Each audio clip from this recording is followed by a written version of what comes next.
నా జీవితంలో ఆశీర్వాదం లేదయ్యా, నా కుటుంబాలలో ఆశీర్వాదం లేదయ్యా, నా కుటుంబాలు కట్టబడలేదయ్యా. వేదన, శోధన, బాధ, దుఃఖము, అనారోగ్యము, అప్పులు, ఆర్థికముతో సతమతమైపోతున్నా నా జీవితము నాయన. ఎన్నో మాటలు వేయగలిగినానయ్యా, ఎన్నో సార్లు నాయన తండ్రి ప్రభువా నీ మాట వినక నీ యొక్క రెక్కల చాటున నన్ను నాయన తండ్రి ప్రభు మరుగుపరుచుకున్నా సరే నేను నీ కృపలో నేను మార్చును కాక. అయ్యా ఈ లోక వ్యసనాలలో ఈ లోక అనేకమైనటువంటి నాయన తండ్రి అలవాటులో నేను బానిసైపోయినా సరే నీ ప్రేమతో నన్ను దరి చేర్చినావు నాయన, నీ ప్రేమతో నన్ను హక్కును చేర్చుకున్నావయ్యా. నన్ను విలువ పెట్టి కొనబడిన వాడా నీకే స్తోత్రం అని ఆరాధించండి. నీ బ్రతుకులో నీ బాధ ఏముందో చెప్పు నీ దేవునికి. నీ బ్రతుకులో నువ్వు చెప్పులేనటువంటి ఆతంకం ఏముందో చెప్పు దేవునికి.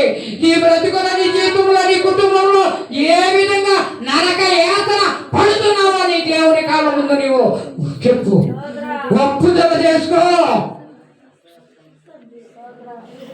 నీ దేవుడు నీ బాధ ఆలకించే సమయం ఆసన్నమైనది. నీ దేవుడు నీ బాధ నిన్ను దీవించి బాధల్లోంచి దీవించే టైం ఆసన్నమైనది. ఆయన దేవుడు ఆత్మ కొరకు ఆయన ఆరాధించేవారు సత్యముతో ఆరాధించారు.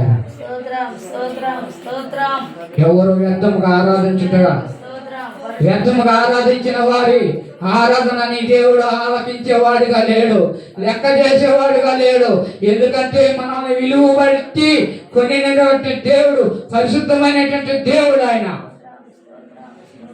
మునిపిటి జ్ఞాపకము చేసుకొనక ఈ నూతన సంవత్సరములుగా ఈ నూతన ఈ యొక్క కొత్త క్రియ ఆయన నీ జీవితంలో చేయబోతున్నాడు. నూతనముగా నీ యొక్క జీవితంలో నీ కుటుంబంలో నీ యొక్క బ్రతుకులో నీ దేవుడు నీ యొక్క నూతన క్రియ చేయబోతున్నాడు కనుక పాతవి గతించిపోయిన కొత్తవి నీలో మొలచును.